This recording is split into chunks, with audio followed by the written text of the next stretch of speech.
Sir PLID নিয়ে আমরা অনেকবার অনেক কথা বলেছি, আপনার সাথেই কথা বলেছি এবং আপনি অনেক কিছু আমাদেরকে ইতোমধ্যে জানিয়েছেন।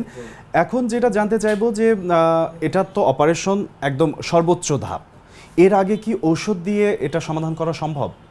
আসলে পিএলআইডি রোগী ডে বাই ডে বাড়ছে এবং ইয়াং প্রজন্ম মানে ইয়াং রোগী মানে কাজের মধ্যে ঘটনাগুলো ঘটে। মানুষ যখন কাজের মধ্যে থাকে তখনই ডিস্ক প্রলাপস বা পিএলআইডি।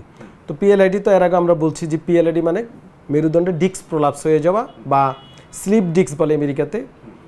তো এটার আসলে ওষুধ দিয়ে ভালো হয় কিনা এটা একটা ইম্পর্টেন্ট। অনেক সময় রুগীরা বলে, অনেকে বলে স্যার কি শুধু সার্জারি লাগবে কিনা, বা অনেকে বলে এটা কি ফিজিওথেরাপি কি শুধু চিকিৎসা কিনা। মোদ্দা কথায় পিএলআইডি তিনটা আমরা মানে টাইপ বলে থাকি। Number 1 disc bulge, number 2 disc protrusion, number 3 হচ্ছে ডিস্ক এক্সট্রুশন মানে বের হয়ে যাওয়া, টোটাল জেলি বের হয়ে যাওয়া। এখন এই যে বালজিং, এই বালজিংয়ে কিন্তু কোমর ব্যথা বা ঘাড় ব্যথা শুরু হয়ে যায় ডিস্ক প্রলাপসের ক্ষেত্রে। শুরুতেই একজন একটা কিছু উঠাতে গেল, একটু বালজ হলো, তখনই কোমর ব্যথা 2-3 দিন ভোগে, রুগী একটু ব্যথার ওষুধ খায়, রুগী ইমপ্রুভ হয়ে যায় হয়তো। যদি আবার ঘটনাটা ঘটে আবার হয়, এভাবেই চলতে থাকে।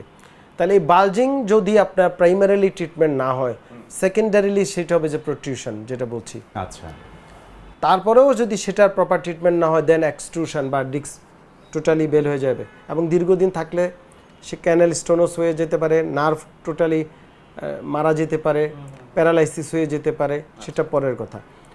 এখন চিকিৎসা প্রাইমারিলি আমরা যদি ধাপগুলা দেখি, যে চিকিৎসার যে আপনার সিস্টেম ঔষধ প্রাইমারিলি এটা সবাই দিয়ে থাকে। সাধারণত কিছু পেইন কিলার আছে, NSAIDs আমরা বলি।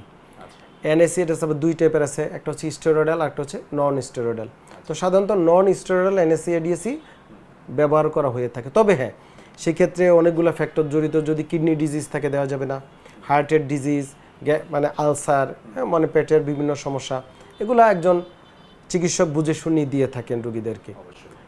তবে পিএলআইডির চিকিৎসার আমাদের যে প্র্যাকটিস আমরা দেখছি সেটা হচ্ছে ডায়াগনোসিসটা খুব ইম্পর্টেন্ট। আপনি ব্যথার ওষুধ খেলে ওই যে কমে যাবে বললাম, আবার তো কজ উপস্থিত আবার হবে। তো সবার আগে আমি বলি, আপনি ওষুধ খান আর ফিজিওথেরাপি করেন বা সার্জারি করেন, যাই করেন না কেন, আপনার এটা রোগ নির্ণয় আগে করতে হবে। এটা নাম্বার 2 হচ্ছে এই রোগের কজ কি, কেন আপনার পিএলআইডি হলো। ধরেন একজন ক্রিকেটার তার রকম একজন ডেস্ক জব ওয়ার্কার তার ক্ষেত্রে একরকম, একজন ব্যাংকারের ক্ষেত্রে একরকম, একজন গৃহিণীর ক্ষেত্রে একরকম, পেশা কিন্তু ভিন্ন এবং কাজের ধরন ভিন্ন। তো আমরা প্রতিটা রুগীকে তখন আইডেন্টিফাই করি কজ অফ ডিজিজ, যে আপনার কেন পিএলআইডি হলো।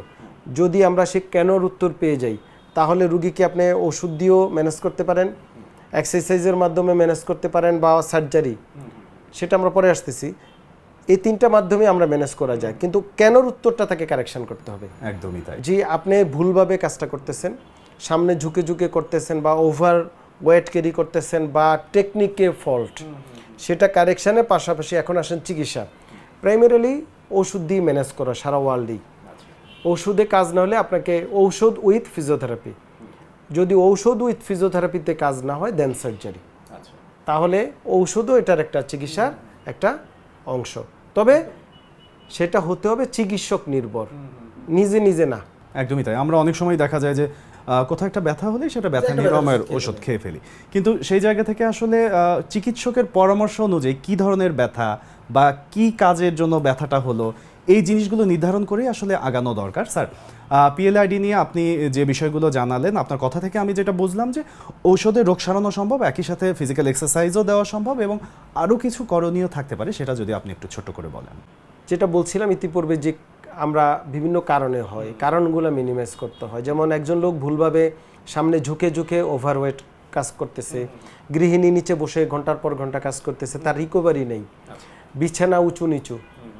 তারপরে ধরেন যে কাজটা জীবনও করে নাই, একজন শ্রমিক বিদেশ গেল, সে বাংলাদেশে কখনো কাজ করে না, বিদেশে গিয়ে হুট করে কাজ করে, তখনই পিএলআইডি হয়।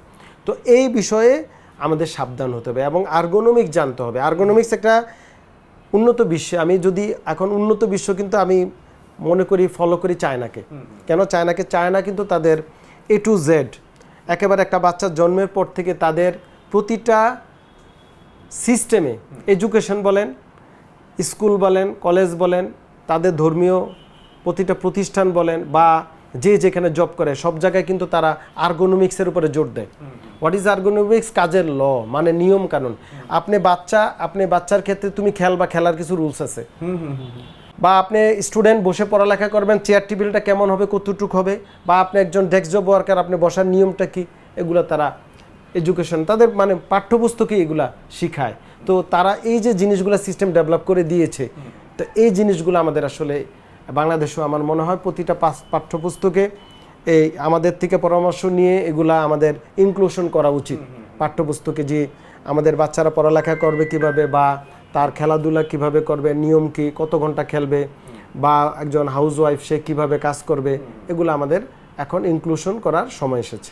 একদম কনক্লুশনে যেটা আমরা বুঝলাম যে সব কিছু একদম নিয়মতান্ত্রিকভাবে এবং নিয়মের বাইরে না গিয়ে নিয়মটাকে প্রতিষ্ঠা করে আমাদের সামনের দিকে এগিয়ে যেতে হবে। ধন্যবাদ স্যার। আপনাকে অনেক ধন্যবাদ। নাগরিক টেলিভিশনকে অসংখ্য ধন্যবাদ।